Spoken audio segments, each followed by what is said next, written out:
ഇന്ന് നല്ല രുചികരമായിട്ടുള്ള മാമ്പഴ പുളിശ്ശേരിയുടെ വീഡിയോയുമായിട്ടാണ് കേട്ടോ ഞാൻ വന്നിരിക്കുന്നത്. ഇത് ഉണ്ടാക്കാൻ ഏറ്റവും എളുപ്പമാണ്. ഇപ്പോൾ ഇഷ്ടം പോലെ മാങ്ങ കിട്ടുന്ന സമയമാണല്ലോ. അപ്പോൾ ഇതെങ്ങനെയാണ് തയ്യാറാക്കുന്നത് നമുക്ക് നോക്കാം. ഞാൻ കുക്കറിലാണ് കേട്ടോ അവിടെ തയ്യാറാക്കുന്നത്. ഇതുവരെ എൻ്റെ ചാനൽ സബ്സ്ക്രൈബ് ചെയ്യാത്തവരാണെങ്കിൽ സബ്സ്ക്രൈബ് ചെയ്യാൻ മറക്കരുത്. അപ്പോൾ ഈ മാമ്പഴ പുളിശ്ശേരി എങ്ങനെയാണ് ഉണ്ടാക്കുന്നതെന്ന് നമുക്ക് നോക്കിയാലോ. അപ്പോൾ നമ്മുടെ മാമ്പഴ പുളിശ്ശേരി തയ്യാറാക്കുന്നതിന് വേണ്ടിയിട്ട് ഒരു 4 മാങ്ങ ഞാൻ എടുത്തിട്ട് തോലൊക്കെ ഉരിഞ്ഞ് കളഞ്ഞിട്ടുണ്ട് കേട്ടോ. ചെത്ത് അല്ല ചെയ്തിരിക്കുന്നത്, ഉരിഞ്ഞ് കളഞ്ഞിരിക്കുകയാണ്. അപ്പോൾ ഈ മാമ്പഴ പുളിശ്ശേരി തയ്യാറാക്കുമ്പോൾ എപ്പോഴും നാട്ടുമാങ്ങയാണ് നമ്മൾ ഉപയോഗിക്കുന്നത് നല്ലത്. അതായത് നാര് കൂടുതലുള്ള മാങ്ങ. നമ്മൾ ഇവിടെ നാട്ടിലൊക്കെ ചന്ദ്രക്കാരൻ മാങ്ങ എന്നൊക്കെ പറയും. അതാണെങ്കിൽ ഏറ്റവും ടേസ്റ്റ് കൂടുതലാണ് കേട്ടോ. ഇനിയിപ്പോൾ ഇതെങ്ങനെയാണ് തയ്യാറാക്കുന്നത് നമുക്ക് നോക്കാം. അപ്പോൾ നമ്മൾ തോലൊക്കെ ഉരിഞ്ഞ മാങ്ങയെ നമ്മളൊരു കുക്കറിലേക്ക് ചേർത്ത് കൊടുത്തിട്ടുണ്ട് കേട്ടോ. ഞാനിത് 2 പേർക്ക് കഴിക്കാവുന്ന രീതിയിലുള്ള മാമ്പഴ പുളിശ്ശേരിയാണ് തയ്യാറാക്കുന്നത്. അതുകൊണ്ടാണ് 4 മാങ്ങ എടുത്തിരിക്കുന്നത്. നിങ്ങൾക്ക് എണ്ണം കൂടുതൽ വേണമെങ്കിൽ അതിനനുസരിച്ച് മാങ്ങ കൂട്ടാവുന്നതാണ് കേട്ടോ. ഇനി ഈ കുക്കറിലേക്ക് നമുക്ക് ഈ മാങ്ങയുടെ കൂടെ ഒരല്പം മഞ്ഞൾപ്പൊടി ചേർത്ത് കൊടുക്കുക. ഒരു 1/4 ടീസ്പൂണോളം മഞ്ഞൾപ്പൊടിയാണ് ചേർത്ത് കൊടുക്കുന്നത്. അതുപോലെ തന്നെ ഒരു 1/2 ടീസ്പൂണോളം മുളക് പൊടി കൊണ്ട് നമ്മൾ ചേർത്ത് കൊടുക്കുന്നുണ്ട്. ഇനി ഇതിലേക്ക് ആവശ്യത്തിനുള്ള ഉപ്പ് ചേർത്ത് കൊടുക്കാം. പാകത്തിനുള്ള ഉപ്പ് ചേർത്ത് കൊടുക്കുന്നുണ്ട്.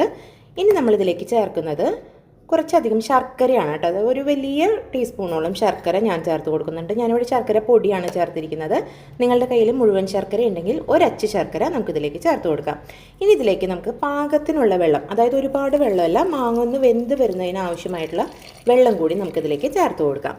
ഇനി ഇതിനെ നമുക്കൊന്ന് വേവിച്ചെടുക്കാം. കുക്കറിലാണെങ്കിൽ ഒരൊറ്റ വിസിൽ വന്നാൽ മതി. മാങ്ങയ്ക്ക് ഒരുപാട് വേവില്ലാത്തതാണ്. ഒരു വിസിൽ വന്നാൽ മതി. ഈ ശർക്കര ചേർക്കുന്നത് ഒരിക്കലും സ്കിപ്പ് ചെയ്യാൻ പാടില്ല കേട്ടോ. അതാണ് ഈ കറിക്ക് രുചി കൂട്ടുന്നത്.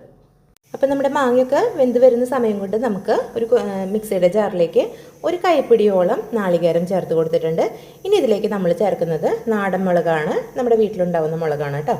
ഇത് ഒരു 5 എണ്ണം ചേർത്ത് കൊടുത്തിട്ടുണ്ട്. ഇനി നമ്മൾ ചേർക്കാൻ പോകുന്നത് ഇത് കണ്ടോ, ഇത്രയും തൈര്, കട്ട തൈരാണ്. അത് നമ്മളിതിലേക്ക് ചേർത്ത് കൊടുക്കുന്നുണ്ട്.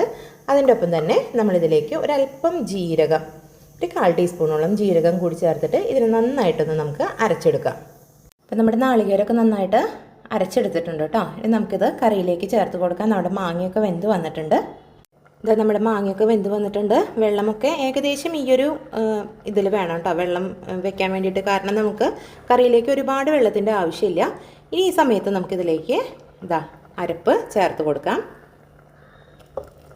അരപ്പ് ചേർത്ത് കഴിഞ്ഞാൽ ചെറിയ തീയിലിട്ടിട്ട് വേണം നമുക്കിതൊന്ന് തിളപ്പിച്ചെടുക്കാൻ വേണ്ടിയിട്ട്. ഒരുപാട് തിളയ്ക്കേണ്ട, ചെറുതായിട്ടൊന്ന് പതഞ്ഞ് പൊന്തിയാൽ മാത്രം മതി. ഇപ്പോൾ കറിയൊക്കെ ചെറുതായിട്ടൊന്ന് പതഞ്ഞ് വരുന്നുണ്ട്. ഈ സമയത്ത് നമുക്ക് ഗ്യാസ് ഓഫ് ചെയ്യാം കേട്ടോ. നമ്മൾ കറിയിലേക്ക് ഇതുവരെ കറിവേപ്പില ഒന്നും ചേർത്ത് കൊടുത്തിട്ടില്ല. അപ്പോൾ ഒരു തണ്ട് കറിവേപ്പില വെറുതെ ചേർത്ത് കൊടുക്കുന്നുണ്ട്. നമുക്കിതിലേക്ക് ഉള്ളിയോ വെളുത്തുള്ളിയോ ഒന്നും ചേർക്കുന്നില്ല കേട്ടോ. അങ്ങനെ ഉള്ളിയോ വെളുത്തുള്ളിയോ ഒക്കെ ചേർത്ത് കഴിഞ്ഞാൽ കറിയുടെ രുചി തന്നെ മാറിപ്പോവും. ഈ കറിയിൽ ആവശ്യമില്ലാത്ത ഒരു സാധനവും ചേർക്കണ്ട. ഇത്രയും മതി. ഇനി നമുക്കിതിലേക്ക് താളിപ്പ് തയ്യാറാക്കി ഒഴിക്കാം.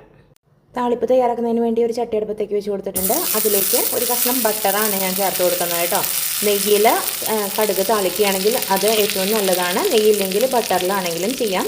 വെളിച്ചെണ്ണയിലും ചെയ്യുന്നവരുണ്ട്. പക്ഷേ ഏറ്റവും രുചി വരുന്നത് നെയ്യിൽ ചെയ്യുമ്പോഴാണ് കേട്ടോ. ഇതിലേക്ക് നമ്മൾ 1 ടേബിൾ സ്പൂണോളം കടുക് ചേർത്ത് കൊടുക്കുന്നുണ്ട്. അതുപോലെ തന്നെ കുറച്ച് ഉലുവയും കൂടി നമുക്കിതിലേക്ക് ചേർത്ത് കൊടുക്കാം. ഉലുവ ചേർത്ത് കൊടുക്കുന്നുണ്ട്. ഇത് നന്നായിട്ടൊന്ന് പൊട്ടി വരട്ടെ. നമ്മുടെ കടുകും ഉലുവയൊക്കെ പൊട്ടി വന്നിട്ടുണ്ട്. ഈ സമയത്ത് നമുക്കിതിലേക്ക് വറ്റൽമുളകാണ് ചേർത്ത് കൊടുക്കുന്നുണ്ട്. അതോടൊപ്പം തന്നെ കറിവേപ്പില കൂടി ചേർത്ത് കൊടുക്കാം.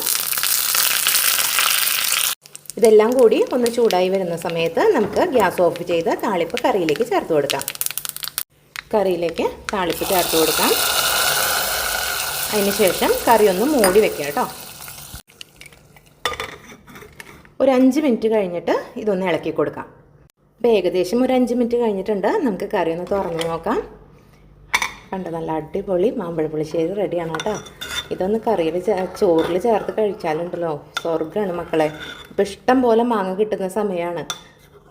എന്താ പറയുക, പച്ചമാങ്ങയായിട്ടും പഴുത്ത മാങ്ങയായിട്ടൊക്കെ ഇഷ്ടം പോലെ മാങ്ങ കിട്ടുന്ന സമയമാണ്. എല്ലാവരും ഇതൊന്ന് ട്രൈ ചെയ്ത് നോക്കണം കേട്ടോ. അപ്പോൾ ഇതേപോലെ തന്നെ തയ്യാറാക്കി നോക്കുക. നല്ല രുചിയാണ്. അപ്പോൾ ഇനി അടുത്ത വീഡിയോയിൽ വീണ്ടും കാണാം. അതുവരേക്കും ബൈ ബൈ.